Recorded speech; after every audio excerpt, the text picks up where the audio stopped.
ಎಲ್ಲರಿಗೂ ನಮಸ್ಕಾರ. ಅಶ್ವವೇಗ ವಿಶೇಷ ಕಾರ್ಯಕ್ರಮಕ್ಕೆ ಸ್ವಾಗತ.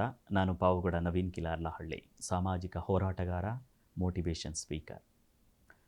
ಎಂದಿನಂತೆ ಮಕ್ಕಳ ಪರೀಕ್ಷೆಗಳ ಬಗ್ಗೆ, ಏಕಾಗ್ರತೆ ಬಗ್ಗೆ ಕಾರ್ಯಕ್ರಮಗಳನ್ನು ಮುಂದುವರಿಸ್ತಾ ಬರ್ತಾ ಇದ್ದೀವಿ. ಇವತ್ತು ಒಂದು ವಿಶೇಷವಾದಂಥ ಅಂಶ ಇಟ್ಕೊಂಡು ಚರ್ಚೆಯನ್ನು ಮಾಡಲಿಕ್ಕೆ ಹೊರಟಿದ್ದೀನಿ. ನಿಮ್ಮ ಕಿವಿಗೆ ನಾನು ಹಾಕಲಿಕ್ಕೆ ಹೋಗಿದ್ದೀನಿ, ನಿಮ್ಮ ಮನಸ್ಸಿಗೆ ಹೇಳಲಿಕ್ಕೆ ಹೊರಟಿದ್ದೀನಿ. ಇದು ಎಲ್ರಿಗೂ ಬೇಕು. ಇದಿಲ್ಲದೆ ಹೋದರೆ ಖಂಡಿತವಾಗಲೂ ನಾವು ಯಾವುದೇ ಕ್ಷೇತ್ರದಲ್ಲಿ ಆದರೂ ಕೂಡ ಸಾಧನೆ ಮಾಡಲಿಕ್ಕೆ ಸಾಧ್ಯವೇ ಇಲ್ಲ. ನಿಮ್ಗೆ ಆಲ್ರೆಡಿ ಕುತೂಹಲ ಅನ್ನಿಸ್ತಾ ಇದೆ, ಏನು ಹೇಳ್ತಿದ್ದಾರೆ, ಯಾವ ವಿಚಾರದ ಬಗ್ಗೆ ಮಾತಾಡಲಿಕ್ಕೆ ಹೋಗ್ತಿದ್ದಾರೆ ಅಂತ ಅನಿಸಿರಬಹುದೇನೋ. ಆತ್ಮೀಯರೇ, ಮುಖ್ಯವಾಗಿ ಈ ಒಂದು ವಿಚಾರ ಏನಿದೆ, ಇದು ನಮ್ಮ ಬದುಕಿನ ಒಂದು ಘನತೆಯನ್ನು ಹೆಚ್ಚಿಸುತ್ತೆ, ಬದುಕಿನಲ್ಲಿ ಯಶಸ್ಸಿನ ಘಟ್ಟವನ್ನು ತಲುಪಿಸುತ್ತೆ. ಅದರಲ್ಲಿ ವಿಶೇಷವಾಗಿ ನಾನು ವಿದ್ಯಾರ್ಥಿಗಳ ಬಗ್ಗೆ ಹೆಚ್ಚು ಫೋಕಸ್ ಮಾಡಿ ಮಾತನಾಡ್ತಾ ಇರೋದರಿಂದ ಇಂದಿನ ಕಾಲಘಟ್ಟದ ಮಕ್ಕಳು ತುಂಬ ಬುದ್ಧಿವಂತರು. ಆದರೆ ಎಲ್ಲೋ ಒಂದು ಕಡೆ ಬದ್ಧತೆ ಅನ್ನುವಂಥ ಕೊರತೆ ಹೆಚ್ಚಾಗಿ ಕಾಣ್ತಾ ಇದೆ. ಬದ್ಧತೆ ಅಂದರೆ ಅದೊಂದು ಜವಾಬ್ದಾರಿ, ಅದೊಂದು ರೆಸ್ಪಾನ್ಸಿಬಿಲಿಟಿ, ಅದೊಂದು ಕರ್ತವ್ಯ. ತುಂಬ ವೇಗವಾಗಿ ಮಾಡ್ತಾರೆ, ತುಂಬ ಸ್ಪೀಡಾಗಿ ಆಲೋಚನೆ ಮಾಡ್ತಾರೆ, ಎಲ್ಲ ಸರಿ ಇರುತ್ತೆ. ಆದರೆ ಕೆಲವರು ಅದನ್ನು ಉಳಿಸ್ಕೊಳ್ಳುವಲ್ಲಿ, ಆ ಬದ್ಧತೆಯನ್ನು ಮೆರೆಯುವಲ್ಲಿ ಎಲ್ಲ ಒಂದು ಕಡೆ ವಿಫಲವಾಗ್ತಾ ಹೋಗ್ತಾರೆ. ನಾನು ವಿದ್ಯಾರ್ಥಿಗಳನ್ನೇ ಗಮನದಲ್ಲಿಟ್ಕೊಂಡು ಮಾತನಾಡ್ತಾ ಇರೋದರಿಂದ ಹೆಚ್ಚು ಅವ್ರ ಬಗ್ಗೆ ಹೇಳ್ತಾ ಇದ್ದೀನಿ. ವಿದ್ಯಾರ್ಥಿಗಳಿಗೆ ಅರ್ಥ ಆಗಬೇಕು ಅಂತ ಈ ಉದಾಹರಣೆ ಕೂಡ ಹೇಳ್ತಿದ್ದೀನಿ. ಈ ಸಮಾಜದಲ್ಲಿ ಪತ್ರಕರ್ತರಿದ್ದಾರೆ, ಡಾಕ್ಟ್ರಿದ್ದಾರೆ, ಇಂಜಿನಿಯರ್ಸ್ ಇದ್ದಾರೆ, ಲಾಯರ್ಸ್ಗಳಿದ್ದಾರೆ, ಹೀಗೆ ಮಡಿಕೆ ಮಾಡುವಂಥವರಿದ್ದಾರೆ. ಜೊತೆಗೆ ಹೇರ್ ಡ್ರೆಸ್ಸಲ್ಲಿ ಹೇರ್ ಕಟ್ ಮಾಡುವಂಥ ಸವಿತ ಸಮಾಜದ ವ್ಯಕ್ತಿಗಳಿದ್ದಾರೆ. ಎಲ್ಲವೂ ಕೂಡ ಅವರವರದೇ ಆದಂಥ ವೃತ್ತಿಯ ಬದುಕನ್ನು ಸಾಗಿಸ್ತಿರ್ತಾರೆ. ಇಷ್ಟೂ ಜನರಿಗೂ ಕೂಡ ಬದ್ಧತೆ ಅನ್ನೋದು ಬಹಳ ಮುಖ್ಯ. ತನ್ನ ಕರ್ತವ್ಯದ ಸೂಕ್ಷ್ಮತೆ ಅವರಿಗೆ ಅರಿವಿರಬೇಕು. ಉದಾಹರಣೆಗೆ, ಓರ್ವ ಪತ್ರಕರ್ತ ತನ್ನ ಬರವಣಿಗೆಯಲ್ಲಿ ತಪ್ಪು ಬರೆದರೆ ಇಡೀ ಸಮಾಜಕ್ಕೆ ಒಂದು ತಪ್ಪು ಸಂದೇಶ ಹೋದಾಗ ಅನ್ಯಾಯಗಳು ಜರುಗುವ ಸಾಧ್ಯತೆಗಳಿರುತ್ತೆ.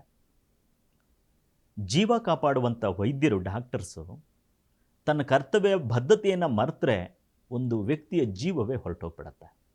ಲಾಯರ್ಸು ವಾದ ಮಾಡುವಂಥ ಆ ನಿರ್ಧಾರಗಳಲ್ಲಿ ಬದ್ಧತೆ ಮರೆತರೆ ಸಾಕಷ್ಟು ಅನ್ಯಾಯಗಳು ಜರುಗಿ ಹೋಗುತ್ತೆ. ಹೀಗೆ ಅವರವರ ವೃತ್ತಿಯಲ್ಲಿ ಈ ಥರದೊಂದಷ್ಟು ಬದ್ಧತೆಯನ್ನು ಮರೆತಾಗ, ಉದಾಹರಣೆಗೆ ಹೇರ್ ಕಟ್ ಮಾಡುವಂಥ ಸಂದರ್ಭದಲ್ಲಿ ಅಥವಾ ಆ ಒಂದು ಕತ್ತಿಯೋ ಆ ಬದ್ಧತೆ ಮರೆತು ಆಲೋಚನೆಗಳು, ಆ ಮನಸ್ಸಿನ ಏಕಾಗ್ರತೆ, ತನ್ನ ಕರ್ತವ್ಯ ಮರೆತು ಬೇರೆ ಕಡೆ ಬಿಟ್ಟರೆ ಅಲ್ಲಿ ಗಾಯಗಳಾಗೋದು ಅಥವಾ ಬೇರೆ ಆಪತ್ತು ನಡೆಯುವಂಥ ಸಾಧ್ಯತೆಗಳು ಕೂಡ ಹೆಚ್ಚಿರುತ್ತೆ. ಹಾಗೆ ವಿದ್ಯಾರ್ಥಿಗಳಾದಂಥವರು ಕೂಡ ನೀವು ನಿಮ್ಮ ಬದ್ಧತೆಯನ್ನು ಮರೆತರೆ ಮುಂದಿನ ಭವಿಷ್ಯದಲ್ಲಿ ಸಾಕಷ್ಟು ನೋವನ್ನು ಅನುಭವಿಸಬೇಕಾಗತ್ತೆ. ಈಗ ಅವರವರ ವೃತ್ತಿ ಬದ್ಧತೆ ಬಗ್ಗೆ ನಾನು ಹೇಳಿದೆ. ವಿದ್ಯಾರ್ಥಿಗಳ ವೃತ್ತಿ ಬದ್ಧತೆ ಏನು ಅಂತಂದರೆ ಓದೋದು, ಬರೆಯೋದು, ಬರೆದಿದ್ದನ್ನು ನೆನಪು ಮಾಡ್ಕೊಳ್ತಾ ಹೋಗೋದು. ಇದು ವಿದ್ಯಾರ್ಥಿಗಳ ವೃತ್ತಿ ಬದುಕು. ಯಾವತ್ತೂ ವಿದ್ಯಾರ್ಥಿಗಳು ತನ್ನ ಬದ್ಧತೆಯನ್ನು ಮರಿಬಾರದು. ಯಾವತ್ತೂ ಯಾವ ವಿದ್ಯಾರ್ಥಿ ಓದೋ ಸಮಯದಲ್ಲಿ ಓದಿ, ಬರೆಯೋ ಸಮಯದಲ್ಲಿ ಬರಿತಾ ಹೋದರೆ ಇಡೀ ಸಮಾಜ ಆತನಿಗೆ ಸಲ್ಯೂಟ್ ಮಾಡುತ್ತೆ. ಯಾಕೆಂದರೆ ಗೆದ್ದಿದ್ದಾನೆ ಅಂತ. ಯಾವಾಗ ಓದಬೇಕಾಗಿರುವಂಥ ವಯಸ್ಸಲ್ಲಿ ಓದದೆ, ಬರಿಬೇಕಾಗಿರುವಂಥ ವಯಸ್ಸಲ್ಲಿ ಬರೆಯದೆ, ತನ್ನ ಬದ್ಧತೆಯನ್ನು ಮರೆತು ಹಾದಿಯನ್ನು ತಪ್ಪಿ ಹೋದರೆ ಇಡೀ ಸಮಾಜ ಬೈಯುತ್ತೆ, ಜೊತೆಗೆ ಮರೆಯುತ್ತೆ ಕೂಡ. ಹಾಗಾಗಿ ನನ್ನೆಲ್ಲ ಪ್ರೀತಿಯ ನಲ್ಮೆಯ ವಿದ್ಯಾರ್ಥಿಗಳಿಗೆ ಹೇಳೋದಿಷ್ಟೇ, ನೀವೆಲ್ಲಿ ಕೂಡ ಬದ್ಧತೆಯನ್ನು ಮರಿಬೇಡಿ, ಬದ್ಧತೆಯನ್ನು ಮೆರಿಬೇಕಾಗಿದೆ. ನಿಮ್ಮ ಕೆಲಸ ಏನು? ಇವತ್ತು ಬಹಳಷ್ಟು ವಸತಿ ಶಾಲೆಗಳಲ್ಲಿ ವಿದ್ಯಾಭ್ಯಾಸ ಮಾಡುವಂಥ ಮಕ್ಕಳಿದ್ದೀರಿ. ನಿಮ್ಮನ್ನು ತಂದೆ ತಾಯಿಗಳು ಯಾಕೆ ಕಳಿಸ್ಕೊಟ್ಟಿದ್ದಾರೆ? ಯಾವ ವಿಚಾರಕ್ಕೆ ನೀವು ಅಲ್ಲಿಂದ ಇಲ್ಲಿಗೆ ಬಂದಿದ್ದೀರಿ? ಹಾಸ್ಟೆಲ್ಗಳಲ್ಲಿ ಇಟ್ಟಿರುವಂಥ ಆ ತಂದೆ ತಾಯಿಗಳ ಆ ನೋವೇನಿದೆ, ಅವ್ರ ಜವಾಬ್ದಾರಿ ಏನು ಅಂದರೆ ಮಕ್ಕಳು ವಿದ್ಯಾಭ್ಯಾಸವನ್ನು ಪಡೆದುಕೊಂಡು ದೊಡ್ಡ ಹುದ್ದೆಗೆ ಹೋಗಲಿ ಅಂತ ಕಳಿಸ್ಕೊಟ್ಟಿರ್ತಾರೆ. ಎಲ್ಲೋ ಒಂದು ಕಡೆ ನಾವು ಅವುಗಳನ್ನೆಲ್ಲ ಮರೆತು ಹಾದಿ ತಪ್ಪೋದಾಗ ನೀವೊಬ್ಬರಿಗೆ ಲಾಸ್ ಆಗೋದಿಲ್ಲ, ನಿನ್ನ ಹೆತ್ತಂಥ ತಂದೆ ತಾಯಿಗಳಿಗೆ ಮತ್ತು ಇಡೀ ಸಮಾಜಕ್ಕೂ ಕೂಡ ನಷ್ಟ ಆಗ್ತಾ ಹೋಗುತ್ತೆ. ಹಾಗಾಗಿ ನಿಮಗೆ ನೀವೇ ಆತ್ಮಾವಲೋಕನ ಮಾಡ್ಕೊಳ್ಳಿ. ನಾನು ಬದ್ಧತೆಯಿಂದ ನಡೆದುಕೊಳ್ತಾ ಇದ್ದೀನಾ? ಇವತ್ತು ವಸತಿ ಶಾಲೆಗಳಲ್ಲಿ ವಿದ್ಯಾಭ್ಯಾಸ ಮಾಡಲಿಕ್ಕೆ ಬಂದಿದ್ದೀನಿ. ಇವತ್ತು ನಾನು ಹಾಸ್ಟೆಲಲ್ಲಿ ಉಳ್ಕೊಂಡಿದ್ದೀನಿ. ಇವತ್ತು ನನ್ನ ತಂದೆ ತಾಯಿಗಳು ನನ್ನ ಜೊತೆಲಿಲ್ಲ. ನಾನು ಓದಲಿಕ್ಕೋಸ್ಕರ ಮೇಷ್ಟ್ರುಗಳು ನನಗೆ ತುಂಬ ಒತ್ತಡ ಹಾಕ್ತಾ ಇದ್ದಾರೆ. ಈ ಥರದ್ದೇನಾದರೂ ಫೀಲ್ ಮಾಡ್ಕೊಂಡ್ರೆ, ಅಂದರೆ ಪ್ರೆಜರ್ ಮಾಡ್ತಿದ್ದಾರೆ, ಒತ್ತಡ ಮಾಡ್ತಿದ್ದಾರೆ, ಓದಲೇಬೇಕು ಅಂತ ಹೇಳಿ ನನ್ನ ತಲೆ ಮೇಲೆ ಕೂತ್ಕೊಂಡಿದ್ದಾರೆ ಅಂತ ಏನಾದರೂ ನೀವು ನೆಗೆಟಿವ್ ಆಗಿ ಥಿಂಕ್ ಮಾಡಿದ್ರೆ, ಖಂಡಿತವಾಗಲೂ ನೀವು ನಿಮ್ಮ ಮುಂದಿನ ದಿನಗಳಲ್ಲಿ ತುಂಬ ನೋವು ಪಡ್ತಾ ಹೋಗ್ತೀರಿ. ಹಾಗಾಗಿ ಇದು ಯಾರ ಬದ್ಧತೆ ಅಲ್ಲ, ನಿಮ್ಮ ಬದ್ಧತೆ ಆಗಿದೆ, ನಿಮ್ಮ ಜವಾಬ್ದಾರಿಯಾಗಿದೆ. ನೀವು ಓದಬೇಕಾಗಿದೆ. ಪರೀಕ್ಷೆಗಳು ಹತ್ತಿರ ಬರ್ತಾ ಇರೋದ್ರಿಂದ, ಬೆರಳೆಣಿಕೆ ದಿನಗಳು ಇರೋದ್ರಿಂದ ನೀವು ಯಾವುದೇ ಕಾರಣಕ್ಕೂ ಕೂಡ ಓದಿನಲ್ಲಿ ಕಾಂಪ್ರಮೈಸ್ ಆಗದೆ ಕಮಿಟ್ಮೆಂಟ್ ಆಗಿ, ಬರೆಯೋದ್ರಲ್ಲಿ ಕಾಂಪ್ರಮೈಸ್ ಆಗದೆ ಕಮಿಟ್ಮೆಂಟ್ ಆಗ್ತಾ ಹೋಗಿ. ಇನ್ನೊಂದು ವಿಚಾರ ನಿಮ್ಮ ಗಮನಕ್ಕೆ ತರ್ತಾ ಹೋಗಬೇಕು ಪ್ರೀತಿಯ ವಿದ್ಯಾರ್ಥಿಗಳೇ. ಕೇವಲ ನಮ್ಮ ಕೆಲಸವನ್ನು ನಾವು ಪ್ರಾಮಾಣಿಕವಾಗಿ ಬದ್ಧತೆಯಿಂದ ಮಾಡ್ತಾ ಹೋದರೆ ನಿಜಕ್ಕೂ ಕೂಡ ಸಾಧನೆಯ ಒಂದು ಮೆಟ್ಟಿಲನ್ನು ತುಳಿತೀವಿ. ಪ್ರಾಮಾಣಿಕತೆಯನ್ನು ಮರೆತು, ಬದ್ಧತೆಯನ್ನು ಮರೆತು, ಕರ್ತವ್ಯನ ಮರೆತು ಮೈಗಳತನ ಮಾಡಲಿಕ್ಕೆ ಹೊರಟ್ರೆ ಖಂಡಿತವಾಗ್ಲೂ ಪಶ್ಚಾತ್ತಾಪ ಬೀಳ್ತೀವಿ. ಇದರಲ್ಲಿ ಅನುಮಾನ ಇಲ್ಲ. ಅದಕ್ಕೊಂದು ನೈಜ ಉದಾಹರಣೆ ನಿಮಗೆ ಕೊಡುತ್ತೀನಿ. ನಾನು ಓದಿದ್ದು ಕೇಳಿದ್ದು. ಹಿಂಗೆ ಒಂದು ಊರಲ್ಲಿ ಒಬ್ಬ ರಾಜ ಇದ್ದ. ಆತನಿಗೆ ಜನಪರವಾದಂಥ ಕಾಳಜಿಯುಳ್ಳಂಥ ಕೆಲಸ ಮಾಡೋದಂದರೆ ತುಂಬ ಆಸಕ್ತಿ ಇತ್ತು. ಅಷ್ಟೇ ಕೆಲಸ ಕೂಡ ಮಾಡ್ತಾ ಇದ್ದ. ಆತನ ಸಾಮ್ರಾಜ್ಯ ಸುಭಿಕ್ಷತೆಯಿಂದ ಕೂಡಿರಬೇಕು, ನನ್ನ ಗ್ರಾಮದ ಹಳ್ಳಿಯ ಜನರೆಲ್ಲರೂ ಕೂಡ ನೆಮ್ಮದಿಯಿಂದ ಬದುಕಬೇಕು ಅನ್ನೋ ಸಂಕಲ್ಪ ಇಟ್ಕೊಂಡು ಬದ್ಧತೆಯಿಂದ ಕೆಲಸ ಮಾಡ್ತಾ ಇದ್ದ. ಆತನಿಗೆ ಮಂತ್ರಿಗಳು 3 ಮಂದಿ ಇದ್ದರು. 3 ಮಂದಿ ಮಂತ್ರಿಗಳಿದ್ದರು. ಎಲ್ಲ ಒಂದು ಕಡೆ ಆ ಮಂತ್ರಿಗಳು ಆ ರಾಜನಿಗೆ ಅವಮಾನ ಮಾಡ್ತಾ ಇದ್ದಾರೆ, ಅಲ್ಲ, ಆ ರಾಜನಿಗೆ ಆ ಮಂತ್ರಿಗಳು ಮೋಸ ಮಾಡ್ತಿದ್ದಾರೆ ಅನ್ನೋ ವಿಚಾರ ರಾಜನ ಕಿವಿಗೆ ಬಿತ್ತು. ನೇರವಾಗಿ ಬಂದಂಥ ರಾಜ ಅವರನ್ನು ಪರೀಕ್ಷೆ ಮಾಡಬೇಕು, ಅವರ ಪ್ರಾಮಾಣಿಕತೆಯನ್ನು ಅಂತ ಹೇಳಿ ಅವರನ್ನು ಕರೆದು ಒಂದು ಆದೇಶವನ್ನು ಕೊಡ್ತಾನೆ. ಏನು ಅಂದರೆ, ನೋಡಿ, ಇನ್ನೆರಡು ದಿನ ಬಿಟ್ಟು ನನ್ನ ಜನ್ಮದಿನ ಇದೆ. ನೀವೆಲ್ಲರೂ ಕಾಡಿಗೆ ಹೋಗಿ ನಿಮಗೆ ಇಷ್ಟವಾದಂಥ ಹಣ್ಣುಗಳನ್ನು ಹೊತ್ತು ತನ್ನಿ ಅಂತ ಆದೇಶವನ್ನು ಇಟ್ಟಾಗ ರಾಜನ ಮಾತನ್ನು ಮನಸಿ ಆ ಮಂತ್ರಿಗಳು ಕಾಡಿಗೆ ಹೋಗ್ತಾರೆ.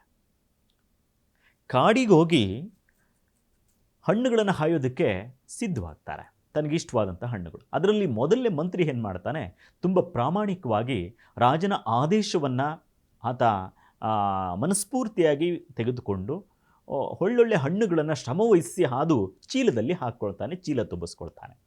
ಎರಡನೇ ಮಂತ್ರಿ ಏನು ಮಾಡ್ತಾನೆ, ಆ ರಾಜನ ಮಾತನ್ನು ಪರಿಗಣನೆಗೆ ತೆಗೆದುಕೊಳ್ಳದೆ, ರಾಜ ಏನು ನೋಡ್ತಾನೇನು ಚೀಲನ ಅಂತ ಹೇಳಿ ಒಂದರ್ಧ ಕಲ್ಲುಗಳನ್ನು ಹಾಕ್ತಾನೆ, ಇನ್ನೊಂದಷ್ಟು ಕೊಳೆತ ಹಣ್ಣುಗಳನ್ನು ತುಂಬಿಕೊಳ್ತಾ ಹೋಗ್ತಾನೆ.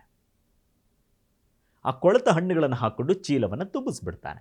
ಮೂರನೇ ಮಂತ್ರಿ ಏನು ಮಾಡ್ತಾನೆ, ರಾಜ ಏನು ಇದನ್ನೇನು ತಿಂತಾನ ಅಥವಾ ನೋಡ್ತಾನ ಅಂತ ಹೇಳಿ ಆ ಚೀಲದಲ್ಲಿ ಹಣ್ಣುಗಳ ಬದಲಿಗೆ ಶ್ರಮ ಯಾಕೆ ತೆಗೆದುಕೋಬೇಕು ಅಂತ ಒಂದೇ ಕಡೆ ಇರುವಂಥ ಕಲ್ಲುಗಳನ್ನೆಲ್ಲವ ತೆಗೆದುಕೊಂಡು ಆ ಚೀಲದಲ್ಲಿ ತುಂಬಿಕೊಳ್ತಾನೆ. ಅದು ತುಂಬಿಕೊಂಡು ನೇರವಾಗಿ ಬರ್ತಾರೆ. ಬಂದಾಗ ಮಂತ್ರಿ ಮುಂದೆ ನಿಲ್ತಾರೆ. ಮಂತ್ರಿ ಮರು ಮಾತನಾಡದೆ ತನ್ನ ಸೈನ್ಯಾಧಿಪತಿಗೆ ಹೇಳ್ತಾರೆ, ಇಷ್ಟೂ ಮಂತ್ರಿಗಳನ್ನು ತೆಗೆದುಕೊಂಡು ಹೋಗಿ ಬಂಧಿಸ್ಬಿಡಿ. ಪ್ರತಿದಿನ ಇವರು ತಂದಿರುವಂಥ ಚೀಲಗಳಲ್ಲಿ ಏನಿದೆ ಅವುಗಳನ್ನು ಅವ್ರಿಗೆ ಕೊಟ್ಬಿಡಿ ತಿನ್ನಲಿಕ್ಕೋಸ್ಕರ ಅಂತ ಹೇಳಿ ಕಳಿಸ್ಕೊಡ್ತಾರೆ. ರಾಜನ ಆದೇಶದಂತೆ ಅಷ್ಟೂ ಮಂತ್ರಿಗಳನ್ನು ತೆಗೆದುಕೊಂಡೋಗಿ ಬಂದಿಖಾನೆಯಲ್ಲಿ ಬಂಧಿಸ್ತಾರೆ. ಬಂಧಿಸಿ ಅವರಿಗೆ ಬೆಳಗ್ಗೆ ಸಂಜೆ ತಿನ್ನಲಿಕ್ಕೆ ಅಂತ ಆಹಾರ ಕೊಡೋದಿಲ್ಲ. ಅವರೇನು ಚೀಲದಲ್ಲಿ ತುಂಬಿಕೊಂಡು ಬಂದಿರ್ತಾರೆ, ರಾಜನ ಆದೇಶ ಆಗಿರುತ್ತೆ, ಅದನ್ನೇ ಕೊಡಬೇಕು ಅಂತ.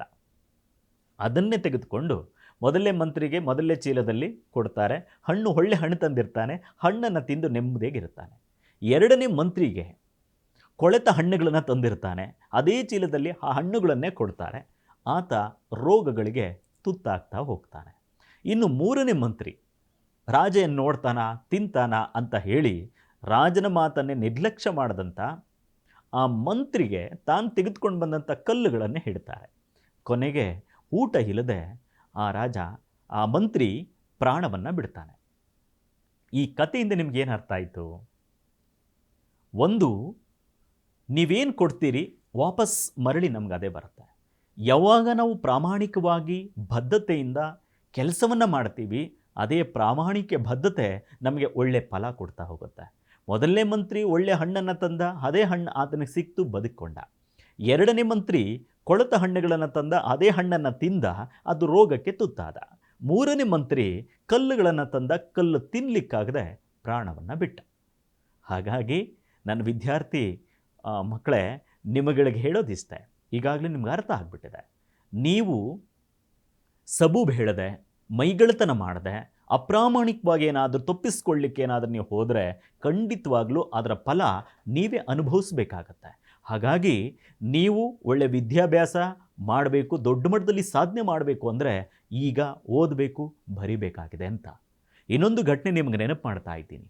ನೀವೆಲ್ಲರೂ ನೆಮ್ಮದಿಯಾಗಿ ಬದುಕ್ತಾ ಇದ್ದೀವಿ, ಅಥವಾ ಈ ಜಗತ್ತು ನೆಮ್ಮದಿಯಾಗಿದೆ, ಈ ಸಮಾಜ ನೆಮ್ಮದಿಯಾಗಿದೆ, ನನ್ನ ದೇಶ ನೆಮ್ಮದಿಯಾಗಿದೆ ಅಂತಂದರೆ, ನನ್ನ ದೇಶದ ಗಡಿ ಭಾಗದಲ್ಲಿ ಅದೆಷ್ಟೋ ಸೈನಿಕರು ಪ್ರಾಣದ ಹಂಗನ್ನು ತೊರೆದು ದೇಶಕ್ಕೋಸ್ಕರ ಹೋರಾಟ ಮಾಡಿ ಮಡಿಯಿತು.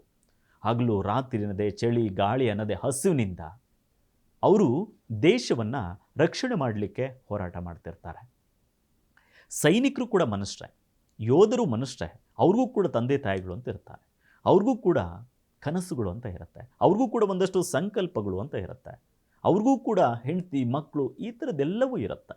ಆದರೆ ಇದೆಲ್ಲಕ್ಕಿಂತ ಮಿಗಿಲಾಗಿ ದೇಶವನ್ನು ರಕ್ಷಣೆ ಮಾಡಲೇಬೇಕು ಅನ್ನೋ ಕಮಿಟ್ಮೆಂಟ್, ಆ ಬದ್ಧತೆ ಹೆಚ್ಚಾಗಿರುತ್ತೆ ಮಕ್ಕಳೇ. ಹಾಗಾಗಿ ನೀವು ಕೂಡ ಅಷ್ಟೇ, ನಿಮಗೆ ನಾನು ಅದು ತಿನ್ನಬೇಕು, ನಾನು ಇದು ತಿನ್ನಬೇಕು, ನಮ್ಮನ್ನು ಅವ್ರು ಬೈದರು, ಅವ್ರು ನೋವು ಮಾಡಿದ್ರು, ಅವ್ರು ನಮ್ಮನ್ನು ನಿಂದಿಸಿದ್ರು, ಈ ಥರದ್ದೆಲ್ಲವೂ ಕೂಡ ನಿಮಗೆ ಬರ್ತಾ ಇರುತ್ತೆ. ಅದೆಲ್ಲಕ್ಕಿಂತ ಮಿಗಿಲು ಯಾವುದಿದೆ ಅಂತಂದರೆ, ಈ ಬಾರಿ ನಾನು ಪರೀಕ್ಷೆಯಲ್ಲಿ ಒಳ್ಳೆ ಅಂಕಗಳನ್ನು ಪಡ್ಕೊಳ್ಳೇಬೇಕು ಅನ್ನೋ ಆ ಕಮಿಟ್ಮೆಂಟ್, ಆ ಜವಾಬ್ದಾರಿ, ಆ ಬದ್ಧತೆ. ಆ ಬದ್ಧತೆ ನೀವು ಇಟ್ಕೊಂಡ್ರೆ ಮಾತ್ರ ಈ ಪರೀಕ್ಷೆಗಳಲ್ಲಿ ದೊಡ್ಡ ಮಟ್ಟಕ್ಕೆ ಹೋಗ್ತೀರಿ, ದೊಡ್ಡ ಏನು ಅಂದ್ಕೊಂಡಿರ್ತೀರಿ ಅದು ನೀವು ಸಾಧಿಸ್ತೀರಿ, ಅದರಲ್ಲಿ ನೋ ಡೌಟ್. ನನಗೆ ಏನು ನನ್ನ ಈ ವಿಡಿಯೋವನ್ನು ನೋಡ್ತಾ ಇದ್ದೀರಿ ಎಲ್ಲ ಮಕ್ಕಳು ನೀವು ಇದನ್ನು ಪಾಲಿಸ್ತೀರಿ ಅಂತ ನಾನು ಅಂದ್ಕೊಂಡಿದ್ದೀನಿ. ಯಾಕೆಂದರೆ ನಿಮ್ಮಲ್ಲಿ ಒಂದು ವಿಶ್ವಾಸ ಕಾಣಿಸ್ತಾ ಇದೆ, ಯಾಕೆಂದರೆ ಆ ಫೀಲ್ ನನಗೆ ಅರಿವು ಆಗ್ತಾ ಇದೆ. ನೀವು ಯಾರೂ ಕೂಡ ಸೋಮಾರಿಗಳಲ್ಲ, ನಿಮಗೆ ಅರಿವಿನ ಕೊರತೆಯಿಂದ ದಾರಿ ತಪ್ತಾ ಹೋಗ್ತಿದ್ದೀರಿ ಅಷ್ಟೇ ಬಿಟ್ಟರೆ ನೀವು ಯಾರು ದಡ್ರಲ್ಲ, ಬುದ್ಧಿವಂತರಿದ್ದೀರಿ, ನೀವು ಮಾಡ್ತೀರಿ ಅನ್ನೋ ವಿಶ್ವಾಸದಲ್ಲಿ ನಾನು ಮಾತಾಡ್ತಾ ಇದ್ದೀನಿ. ಹಾಗಿದ್ದರೆ ಬದ್ಧತೆಯಿಂದ ನಾವು ಬದುಕನ್ನು ಕಟ್ಕೋಬೇಕಾದ್ರೆ, ಬದ್ಧತೆಯಿಂದ ನಾವು ಪರೀಕ್ಷೆಗಳನ್ನು ಹೆದರಿಸಬೇಕಾದ್ರೆ ಯಾವ ಒಂದಷ್ಟು ನಿಯಮಗಳನ್ನು, ಕ್ರಮಗಳನ್ನು ಅನುಸರಿಸ್ತಾ ಹೋಗಬೇಕು, ಯಾವ ಬದ್ಧತೆಯನ್ನು ಇಟ್ಕೊಳ್ಬೇಕು ಅನ್ನೋ ಒಂದಷ್ಟು ಪಾಯಿಂಟ್ಸನ್ನು ಹೇಳಲಿಕ್ಕೆ ನಾನು ಮುಂದೆ ಹೋಗ್ತಿದ್ದೀನಿ. ಅದನ್ನು ನೀವು ಆಲಿಸಬೇಕು. ಒಂದು ನನ್ನ ಪ್ರೀತಿಯ ವಿದ್ಯಾರ್ಥಿಗಳೇ, ನೀವೊಂದು ಅರ್ಥ ಮಾಡ್ಕೊಳ್ಬೇಕಾಗಿದೆ. ಮೊದಲಿಗೆ ನಾನು ಯಾರು, ನನ್ನ ವ್ಯಕ್ತಿತ್ವ ಎಂಥದ್ದು, ನಾನು ಎಲ್ಲಿಂದ ಬಂದಿದ್ದೀನಿ, ಯಾರಿಗೋಸ್ಕರ ಬಂದಿದ್ದೀನಿ, ಎಲ್ಲಿದ್ದೀನಿ ಅನ್ನೋ ಅರಿವು ನಿನಗಿರಬೇಕು. ಪಾಯಿಂಟ್ ನಂಬರ್ 2, ನೀನು ಯೋಚನೆ ಮಾಡಬೇಕು. ನಮ್ಮಪ್ಪನಿಗೋಸ್ಕರ ಓದ್ತಾ ಇದ್ದೀನಿ, ನಮ್ಮಮ್ಮನಿಗೋಸ್ಕರ ಓದ್ತಾ ಇದ್ದೀನಿ, ನಮ್ಮ ಮೇಷ್ಟ್ರುಗಳು ದಿನ ಬೆಳಗ್ಗೆ ಇದ್ದರೆ ಎದ್ದು ಟ್ಯೂಷನ್ ಮಾಡಿ ಓದು ಅಂತ ಹೇಳ್ತವ್ರು, ಅದಕ್ಕೆ ಓದ್ತಾ ಇದ್ದೀನಿ. ಈಗೇನಾದರೂ ನೀನು ಅಂದ್ಕೊಂಡು ಓದ್ತಾ ಇದ್ದರೆ ಖಂಡಿತವಾಗ್ಲೂ ನಿನ್ನ ಈ ನಿಯಮದ ಕ್ರಮ ತಪ್ಪಾಗಿದೆ. ನಿನ್ನ ಮೇಷ್ಟ್ರಿಗೋಸ್ಕರ ಓದಬೇಡ, ನಿನ್ನ ತಂದೆ ತಾಯಿಗಳು ಒತ್ತಾಯಕ್ಕೋಸ್ಕರ ಓದಬೇಡ, ಅಥವಾ ಸಮಾಜದಲ್ಲಿ ನನಗೆ ಏನಾಗುತ್ತೆ ಅಂತ ಓದಬೇಡ. ನಿನಗೋಸ್ಕರ ಓದು, ನಿನಗೋಸ್ಕರ ಬರಿ. ನಿನ್ನ ಬದ್ಧತೆ ಇದು, ನಿನ್ನ ಜವಾಬ್ದಾರಿ ಇದು.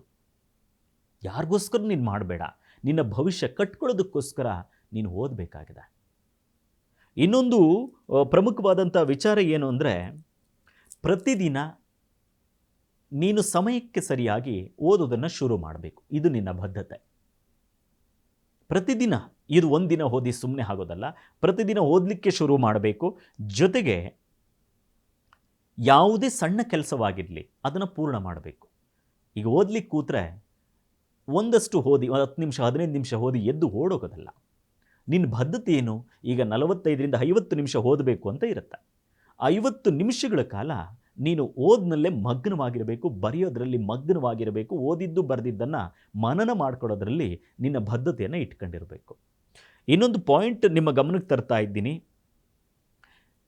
ಮಕ್ಕಳೇ, ಇದೊಂದು ಗಂಭೀರವಾದಂಥ ವಿಚಾರ. ಮನೆಯಲ್ಲಿರುವಂಥ ನಿಮ್ಮ ತಂದೆ ತಾಯಿಗಳ ಕಷ್ಟಗಳನ್ನು ಯಾವಾಗಲೂ ನೆನಪು ಮಾಡಿಕೊಳ್ಬೇಕು. ಇದು ವಿದ್ಯಾರ್ಥಿಯ ಪ್ರಮುಖ ಬದ್ಧತೆ. ಯಾವಾಗಲೂ ನೆನಪು ಮಾಡಿಕೊಳ್ಬೇಕು. ನಮ್ಮ ಅಪ್ಪ ಅಮ್ಮ ಇಷ್ಟೊಂದು ಕಷ್ಟ ಬೀಳ್ತಿದ್ದಾರೆ, ನಾನು ಇಲ್ಲಿಗೆ ಬಂದಿದ್ದೀನಿ, ನಾನು ಓದ್ಕೊಳ್ಬೇಕಾಗಿದೆ, ನಾನು ಓದಲೇಬೇಕು, ಈ ಪರೀಕ್ಷೆಯಲ್ಲಿ ದೊಡ್ಡ ಮಟ್ಟದಲ್ಲಿ ನಾನು ಪಾಸ್ ಆಗಬೇಕು ಅನ್ನುವಂಥ ನಿರ್ಣಯ, ಆ ಬದ್ಧತೆ ನಿನ್ನಲ್ಲಿ ಮೈಗೂಡಿಸ್ಕೊಳ್ತಾ ಹೋಗಬೇಕು. ಇನ್ನೊಂದೇನಪ್ಪ ಅಂದರೆ ಮಕ್ಕಳೇ, ಊಟದ ಮೇಲೆ ನಿಗಾ ಇರಲಿ, ನಿದ್ದೆ ಮೇಲೆ, ಆರೋಗ್ಯದ ಮೇಲೆ ಕಾಳಜಿ ಇರಲಿ. ಅತಿಯಾದ ನಿದ್ದೆ ಒಳ್ಳೆಯದಲ್ಲ, ಜೊತೆಗೆ ಅತಿಯಾದ ಊಟ ಒಳ್ಳೆಯದಲ್ಲ. ಆರೋಗ್ಯವನ್ನು ಕೆಡಿಸ್ಕೊಂಡ್ರೆ ನಿನ್ನ ಬದ್ಧತೆ, ಏಕಾಗ್ರತೆ, ಪರೀಕ್ಷೆಗಳು, ಕುಟುಂಬ ನಿರ್ವಹಣೆ, ಜವಾಬ್ದಾರಿ, ಕನಸುಗಳು ಯಾವುದನ್ನೂ ಫುಲ್ಫಿಲ್ ಮಾಡೋಕ್ಕಾಗೋದಿಲ್ಲ. ನೀನು ಸಾಧನೆ ರಹಿತವಾಗಿ ಬಾಳು ಹಿಂದೆ ಹೋಗ್ಬಿಡತ್ತೆ, ನಾಶ ಮಾಡ್ಕೊಳ್ತೀಯ ನಿನ್ನ ಜೀವನ. ಹಾಗಾಗಿ ವಿಶೇಷ ಏನು ಅಂತ ಅಂದರೆ ಇದ್ರ ಮೇಲೆ ಗಮನದಲ್ಲಿಟ್ಕೊಂಡು ಇನ್ನು ಶಿಕ್ಷಕರು ಹೇಳುವಂಥ ಮಾತುಗಳ ಕಡೆ ಹೆಚ್ಚು ಗೌರವ ಕೊಡಿ. ತಂದೆ ತಾಯಿಗಳು ನಿಮಗೇನಾದರೂ ಒಂದಷ್ಟು ಬುದ್ಧಿ ಮಾತು ಹೇಳಿ ಓದುವಂಥ ವಿಚಾರದ ಬಗ್ಗೆ ಹೇಳ್ತಾ ಇದ್ದರೆ ಅದ್ರ ಕಡೆನೂ ಕೂಡ ನಿಮ್ಮ ಮನಸ್ಸುಗಳನ್ನು ನೆಟ್ಟಿರಿ. ಅದು ನಿಮ್ಮ ಬದ್ಧತೆ, ಇದು ವಿದ್ಯಾರ್ಥಿಯ ಲಕ್ಷಣ ಕೂಡ. ಇಂತಹ ಬದ್ಧತೆಗಳನ್ನು ಮೀರಿ ಬದುಕನ್ನು ಕಟ್ಟಲಿಕ್ಕೆ ಹೋಗಬೇಡಿ. ಮುಂದೆ ಅದ್ಭುತವಾದ ಭವಿಷ್ಯ ನಿಮ್ಮ ಬದ್ಧತೆಯಲ್ಲಿ ಅಡಗಿದೆ. ಆ ಭವಿಷ್ಯ ನೀವು ಕಾಪಾಡಿಕೊಳ್ಬೇಕಾದ್ರೆ ಇವತ್ತು ವಿದ್ಯಾರ್ಥಿಗಳು ಓದುವಂಥ ಕೆಲಸವನ್ನು ಓದಿ, ಬರೆಯುವಂಥ ಕೆಲಸವನ್ನು ಬರೆದು ನೀವು ಮುಂದೆ ಹೋಗಿ. ಎಲ್ರಿಗೂ ಶುಭವಾಗಲಿ.